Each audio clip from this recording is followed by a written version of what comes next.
Good morning.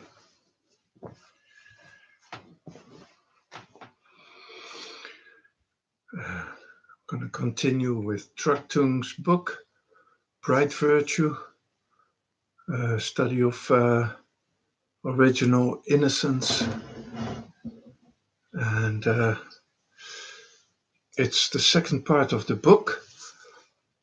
And there are letters to friends, he calls it. There must be students or friends. So I'm going to read this one, the following one. Dearest friend,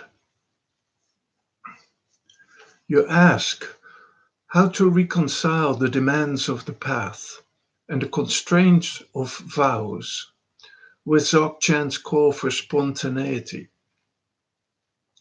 The 19th century writer John J. Chapman once said of politicians that when forced to decide between lucrative malpractice and thankless honesty, they usually choose the first. In response to your question, certainly it would be easier and more pleasing to us both to simply tell you what you wish to hear. I myself am merely a politician offering disciples false security and sham superiority in exchange for comfort and status. Still, somehow, the Buddha's wisdom teachings manage to affect my hard-eyed mind, and I find myself compelled to answer truthfully. You seem concerned that mindfulness in regards to respect, considerations of others, compassion, and the like will cause you to become stilted and lose your Dzogchen sense of uncontrived ease. I suddenly find myself laughing as I remember that once, when asked about why we are embarrassed by our faith and devotion and tend to hide it around others, Tinley Norbu Rinpoche replied, how can you hide what you do not have? So now I say to you, how can you lose what you do not have? In the Kensei Yeshi Dorje's commentary on confession practice called Stainless Crystal, it says, even though no flaw or habit has touched unconditioned natural awareness, we yogis, ensnared by seemingly dualistic phenomena, must follow the path.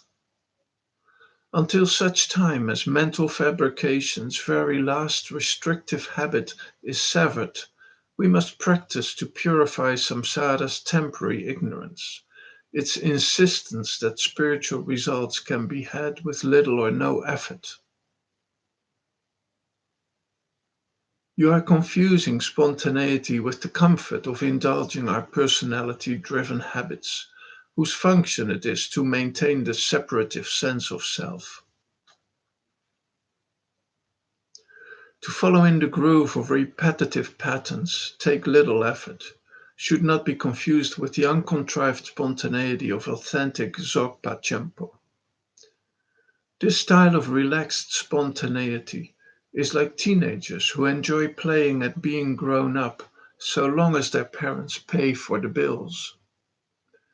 Parents' demands to increasingly take responsibility for oneself seem oppressive to a teenager, but they are in fact merely an introduction to what adult life requires in order for the child to achieve authentic independence.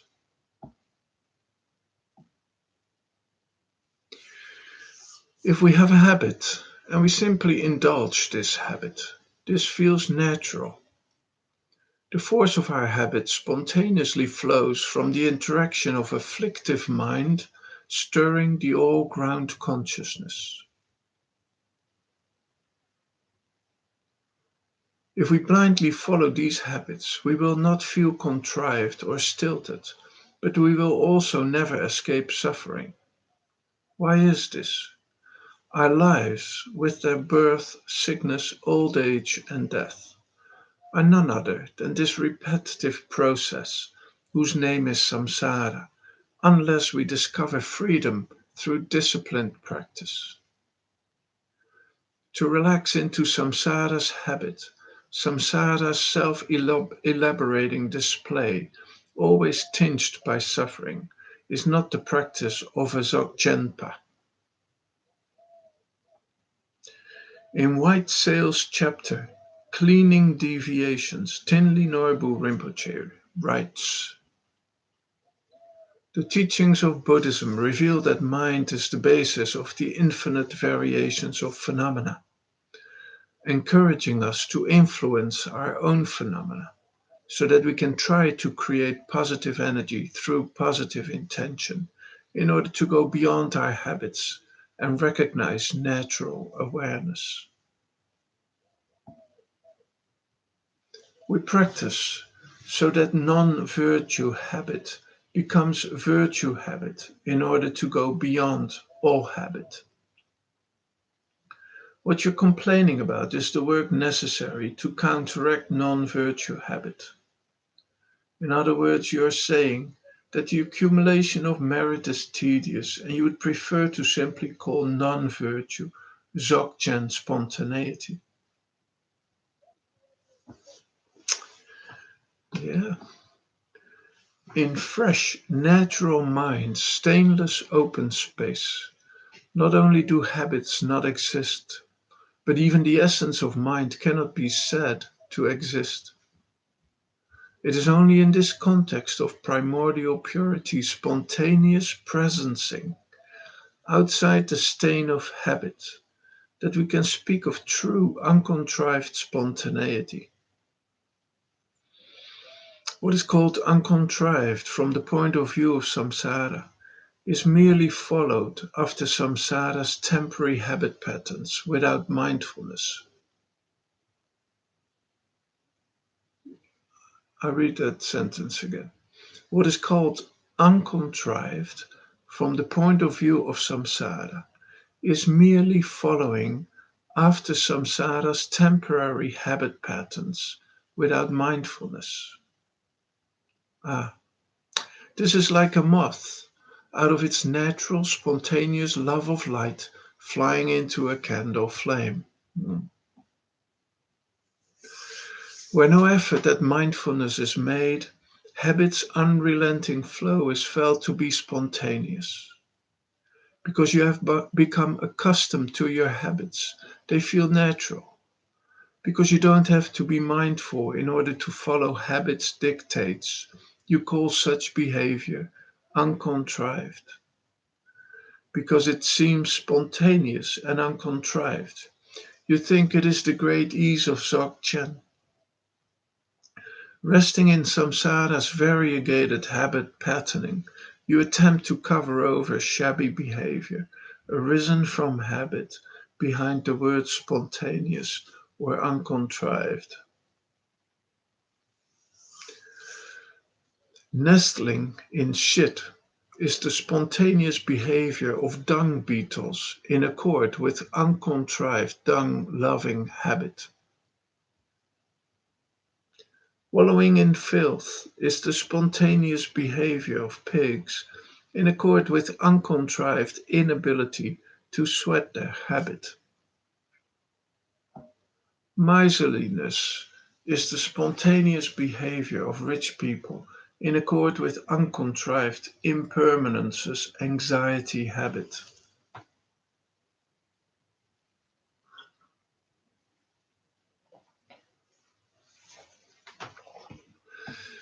Violent beatings are the spontaneous behavior of abusive people in accord with anger's uncontrived fearfulness habit. Cheating on wives is the spontaneous behavior of wandering husbands in accord with lust's uncontrived hardcock habit.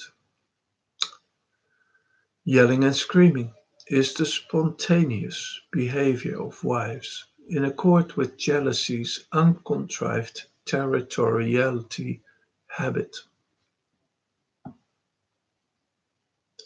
Not understanding the teachings, no matter how often they are repeated, is the spontaneous behavior of some students in accord with ignorance's uncontrived stupidity habit. Low-slung genes are the spontaneous behavior of teenage girls in accord with flirtation's uncontrived spider and fly habit. Secret glances are the spontaneous behavior of monks in accord with sexual frustration's uncontrived volcano habit.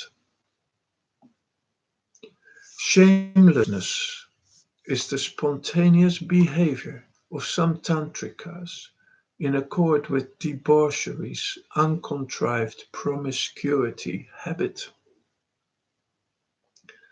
Rolls Royces and silver tea sets are the spontaneous behavior of fancy pants gurus in accord with pompousness uncontrived vanity habit. Ass-kissing is the spontaneous behavior of sycophantic disciples in accord with self-seeking's uncontrived personal advantage habit. Nah.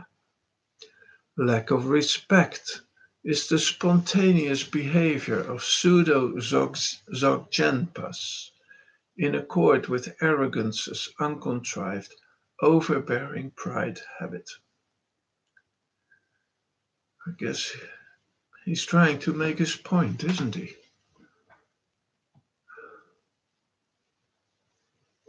In Magic Dance, Tinley Norbu Rinpoche says, even if we only have one conception left, only one phenomena, whether good or bad, it is still residual habit which obscures. There you go. Buddhists transform gross unvirtuous habits into virtue habit in order to go beyond all habit. In this way, we discover the stainless sky of wisdom mind's empty, luminous space. Certainly, when we are under habit's tyranny, it feels more natural and easeful to simply go along. If we shun mindfulness so that we do not even recognize habit as habit, then habit will seem like spontaneity. This, however, is like a drowning man who simply relaxes and sinks to the bottom to die, or like a concentration camp victim who befriends the guards to win greater comforts. The result is only suffering for oneself and others. All the varying paths and schools of Buddhism teach that mind must be purified of habit's stronghold. Nowhere will you find any teaching suggesting that blindly following dualistic habit is the same as the uncontrived jewel-like activity of a Buddha.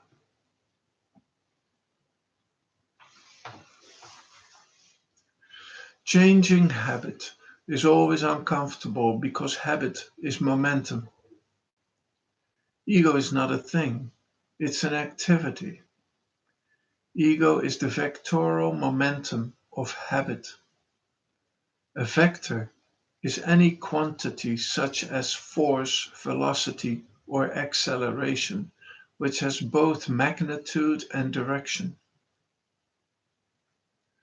Buddha's wisdom mind has no direction and no substance. Sentient beings' mental fabrications are the origin of direction, momentum, and substance. These three are the essence of habit, and their variation appears as the six realms.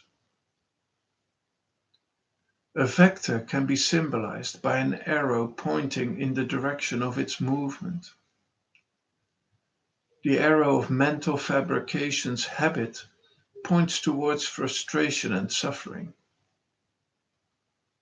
The arrow of the Vajrayana's sublime path points towards the extinction of suffering. Buddha's directionless vector of substanceless wisdom. Buddha's directionless vector of substanceless wisdom phenomena is beyond pointing or partiality.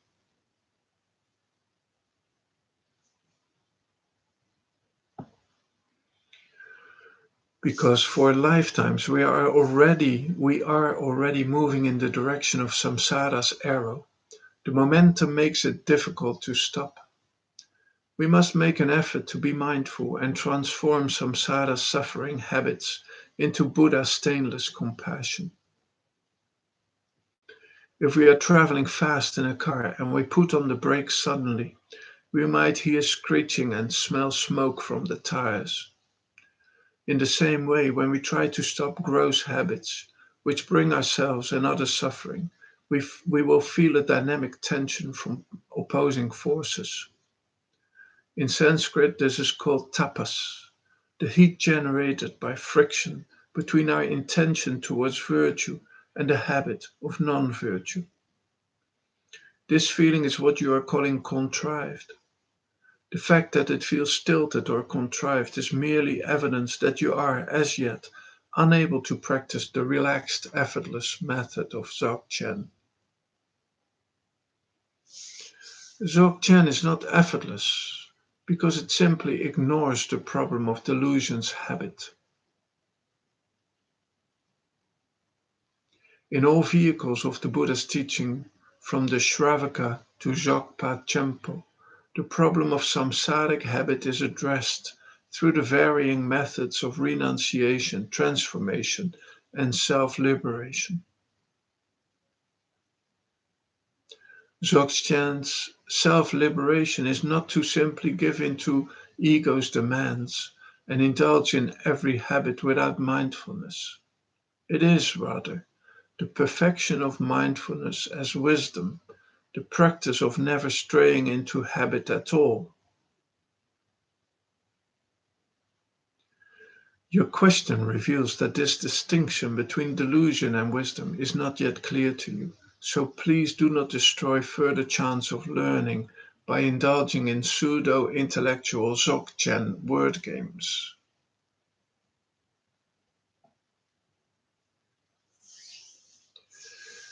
I began with a quote from John J. Chapman, and I will give you another one now. Quote, a vision of truth which does not call upon us to get out of our armchair. Why? This is the desideratum of mankind. End of quote. In other words, if it is hard, most people will not want to do it. We all wish to be free from demands. The Buddhist practitioner renounces samsara's demands in favor of the demands of the spiritual path, because these demands lead beyond all demand into authentic freedom.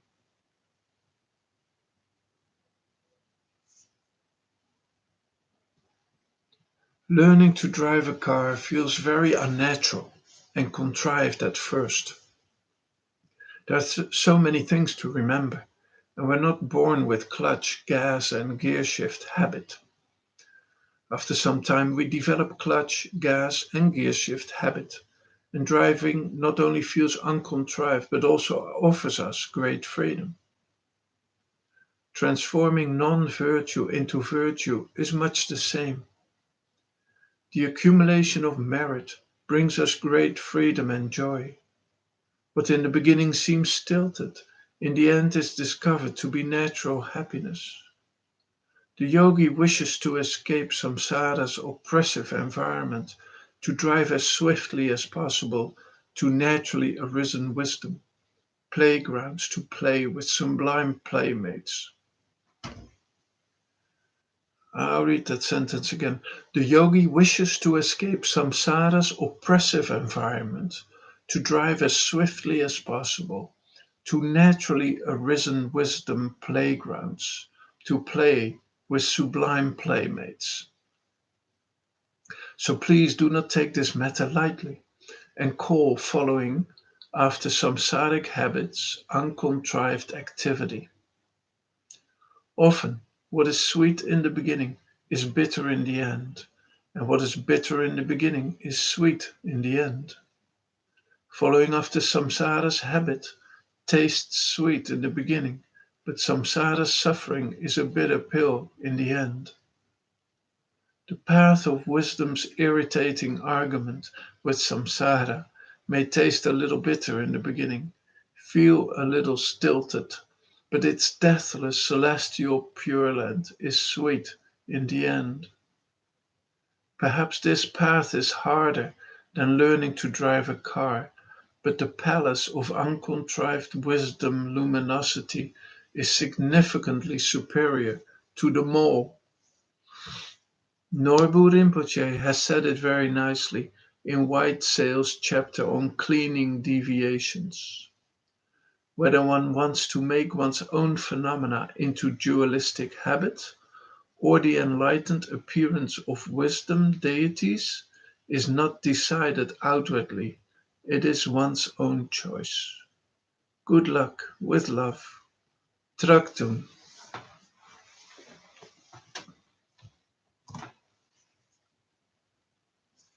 I think that's a heck of a letter. Very good. So have a great day. Bye.